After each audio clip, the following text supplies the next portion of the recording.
হলি recipe.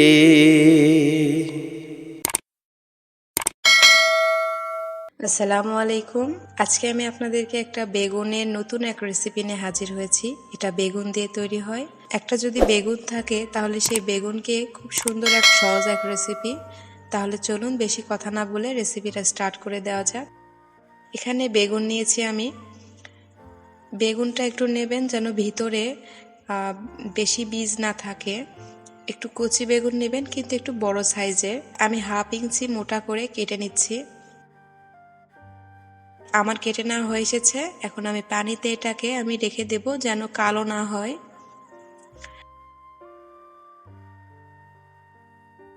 এখানে আমি একটা প্যান নিয়েছি, সেখানে দিয়ে দিচ্ছি সয়াবিন তেল। তেলটা গরম হয়ে আসলে আমি বেগুনগুলো এখানে দিয়ে দিব। এখানে আমি কোনো রকম লবণ হলুদ ব্যবহার করিনি, জাস্ট কেটে নিয়েছি, সেটাই আমি দিয়ে দিলাম। এখন আমি 1 চিমটি লবণ দিয়ে দিচ্ছি উপরে। লবণটা দিয়ে এখন ভেজে নেব। খুব সুন্দর ব্রাউন কালার হয়ে আসলে আমরা উঠায় নেব। দেখতে পাচ্ছেন ব্রাউন কালার হয়ে এসেছে। উঠায় নেওয়ার পর সেই একই পানি আমি আবারও কিছু তেল দিয়ে দিচ্ছি।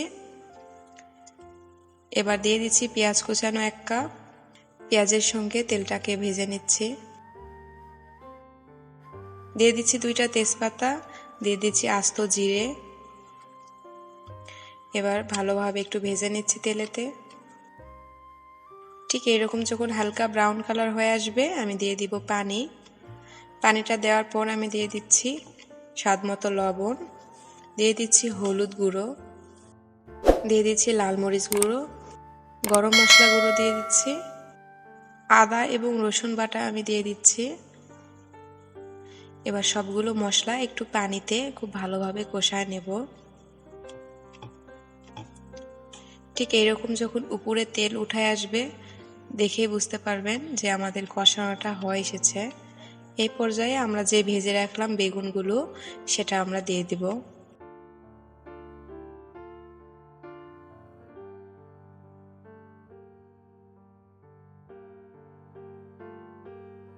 বেগুনটা দেওয়ার পর আমি উপর থেকে একটু আবারও পানি দিয়ে দিচ্ছি। যেহেতু আমাদের গ্রেভিটা একটু ঘন হয়ে এসেছিল, এখন যদি শুধু বেগুন দেওয়া হয় একটু পরে নিচে লেগে যাওয়ার সম্ভাবনা থাকবে। আমি আবার এই জন্য পানি দিলাম, দিয়ে ঢাকনা দিয়ে রেখে দেব।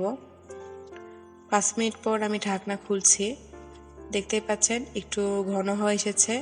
আর খুবই হালকা হাতে যদি পারেন একটু উল্টিয়ে দিবেন। আর যদি মনে হয় ভেঙে যাওয়ার সম্ভাবনা আছে তাহলে থাক, দেওয়ার কোনো প্রয়োজন নেই। এর থেকে বেশি আর ঘন রাখবো না। আমি পরিবেশন করেছি একটা প্লেটে।